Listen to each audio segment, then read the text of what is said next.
Hello students, today we are going to see the calendar, page number 45.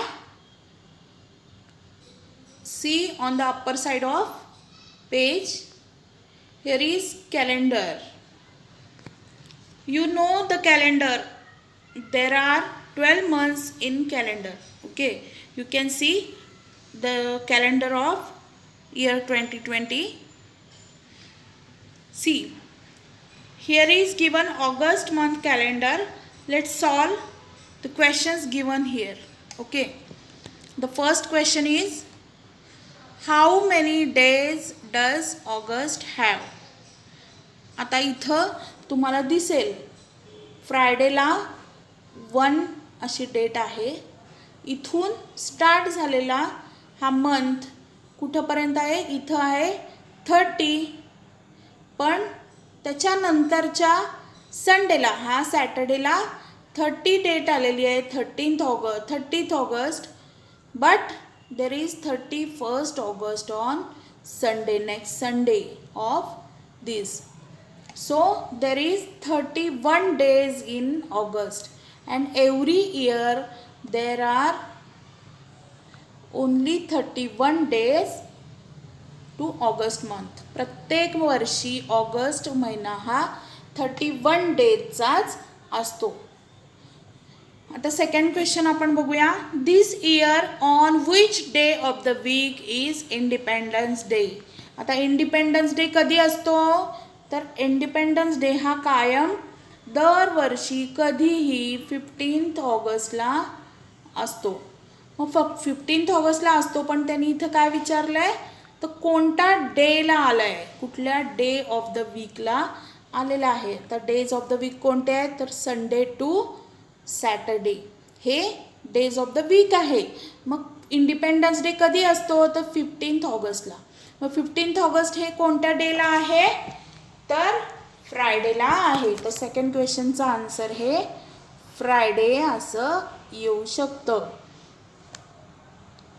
आता third question आपण पाहूया. How many Mondays does the month have? तर आता या मंथमध्ये हाऊ मेनी मंडेज आलेले आहेत असं त्यांनी विचारलेलं आहे. किती मंडेज या मंथमध्ये आलेले आहेत? आता आपल्याला या डेज ऑफ द वीकमध्ये मंडे कुठे आहे? तर संडे नंतर येतो मंडे. तर how many Mondays are there in August month?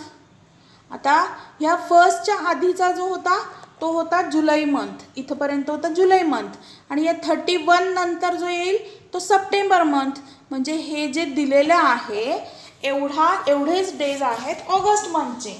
मग ह्याच्यामध्ये मंडे किती आहेत रे हे आपल्याला पाहायचं आहे. तर 4th ऑगस्टपासनं मंडे चालू होतात. 4th ऑगस्टला मंडे आहे, 11th ऑगस्टला मंडे आहे, 18th ऑगस्टला मंडे आहे, 25th ऑगस्टला मंडे आहे. याचा अर्थ मंडेज किती आहेत या मंथमध्ये?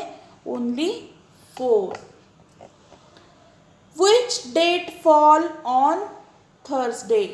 Which dates fall on Thursday? आता पहिल्यांदा त्यांनी इथं काय विचारलं की मंडे किती आहेत? तर 4 आले आपण सांगितलं. आता त्यांनी विचारलं की थर्सडे कोणत्या कोणत्या तारखांना आलेले आहेत असं विचारले. आता थर्सडे कुठे आहे रे? तर Sunday, Monday, Tuesday, Wednesday and here is Thursday. थर्सडेला कोणत्या कोणत्या डेट्स आहेत असं त्यांनी विचारलेलं आहे. तर ह्याची आन्सर्स ही 4 येतील. 7th ऑगस्ट, 14th ऑगस्ट,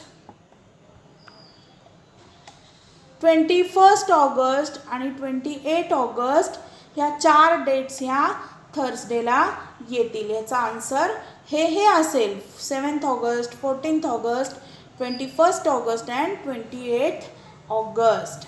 आता 5th क्वेश्चन काय आहे? In August which day occur 5 times? आता ह्याच्यामध्ये तुम्हाला हे दिसतंय ना की इथपर्यंत हे 4 डेज आहेत. इथून इथपर्यंत हे 4 डेज आहेत, कारण हे जे ब्लॉक्स आहेत हे एम्प्टी आहेत, हे रिकामे आहेत. म्हणजे ते कोणते होते? आधीच्या मंथचे. पण इथून खाली हे जे 2 आहेत हे आणि संडेचे हे 31 हे 5 ब्लॉक्स ऑक्युपाईड दिसतात आपल्याला, हो की नाही. 1 2 3 4 5. तशाच पद्धतीनं हे पण वरचे पण 5 आहेत आणि हे पण वरचे 5 आहेत. तर त्यांनी काय विचारलं आपल्याला, how many in August which days occur 5 times. तर आपण आता इथं पाहू शकतो की मंडे किती वेळा आला आहे, 1 2 3 4. मंडे तर 4 टाइम्स आला आहे. ट्यूजडे किती वेळा आला आहे, 1 2 3 4 4 टाइम्स. वेनसडे किती वेळा आला आहे, 1 2 3 4 4 टाइम्स. थर्सडे 1 2 3 4. आणि आता फ्रायडे किती वेळा आलाय बघूया, 1 2 3 4 5 5. सॅटर्डे किती वेळा आलाय, 1 2 3 4 5. सॅटर्डे पण 5 टाइम्स आलाय. आणि इथं संडे पाहूया, 1 2 3 4 5. Sunday is also 5 times. मग त्यांनी काय विचारलंय, in August which days occur 5 times. And the answer is Sunday, Friday and Saturday occur 5 times in a August month.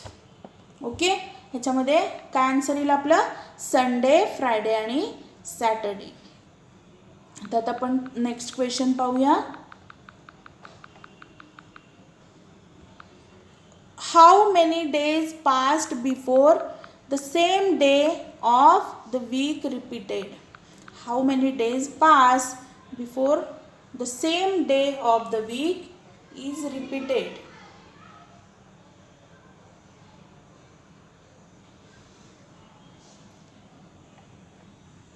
त्यांनी काय विचारलंय, किती दिवस पास होतील, सेम तोच डे परत येण्यासाठी किती दिवस पास व्हावे लागतील. तर किती येतील रे. आता हा इथं फर्स्ट फ्रायडे आहे 1 ऑगस्टला आणि परत फ्रायडे कधी येणार आहे, तर 8 ऑगस्टला येणार आहे. मग किती डेज पास केल्यावर 8 ऑगस्ट येणार आहे, तर मधले किती डेज आहेत ते काउंट करायचे, 1 2 3 4 5 and 6. एक दिवस होऊन गेलेला तो पुन्हा येण्यासाठी 6 डेज हे पास व्हावे लागतील. ओके, कुठलाही, अगदी तुम्ही संडे धरला, आता तुमच्या फेवरेट डे असतो संडे, तर 3 ऑगस्टला जर संडे आहे तर परत संडे कधी येणार आहे, 10 ऑगस्टला. मग तुम्ही किती दिवस पास व्हावे लागतील त्याच्यासाठी, 1 2 3 4 5 and 6 डेज पास झाल्यावर पुन्हा संडे येणार आहे. म्हणून प्रत्येक वेळेला 6 दिवस झाल्यानंतरच तो day of the week repeat होणार आहे. अशा पद्धतीनं हे आपल्याला लक्षात आलं असेल. आता कॅलेंडर आणि त्याचं ऑब्झर्वेशन, त्याचे क्वेश्चन्स कसे लिहायचे हे आता कळलं असेल तुम्हाला. तर आपण आता पुढचा भाग पाहूया. तर इथं काही क्वेश्चन्स दिलेले आहेत. पहिला काय आहे, Surekha went to her uncle's village in May. She went swimming every day. From the 9th to 25th May, how many days did Surekha go to swimming? To find it out, let us count the day from 9th to 25. Surekha नावाची ही मुलगी आहे, ही तिच्या uncles विलेजला गेलेली होती, अंकलच्या गावाला गेलेली होती, काकाच्या गावाला किंवा मामाच्या गावाला गेलेली होती आणि तिथं ती स्विमिंगला जात होती. तर ती 9th मे पासनं 25 मे पर्यंत ती स्विमिंगला गेली. तर ती किती दिवस स्विमिंगला गेली, how many days she go swimming, हे आपल्याला काउंट करायचं. तर कसं, तर 9th मे to 25 मे ना, म्हणून 9 to 25 सरळ एका मागोमाग एक राईट करून घेतलेले आहेत. 9 to 25. Now count it. आता हे काउंट करायचे. 1 2 3 4 5 6 7 8 9 10 11 12 13 14 15 16 17. अशा पद्धतीनं Surekha went swimming for 17 days. अशा पद्धतीने सरळ राईट करून हे काउंट केलेलं एक्झाम्पल आपल्याला दिलेलं आहे. आता आपण पुढचं एक्झाम्पल पुढच्या व्हिडिओमध्ये बघूया.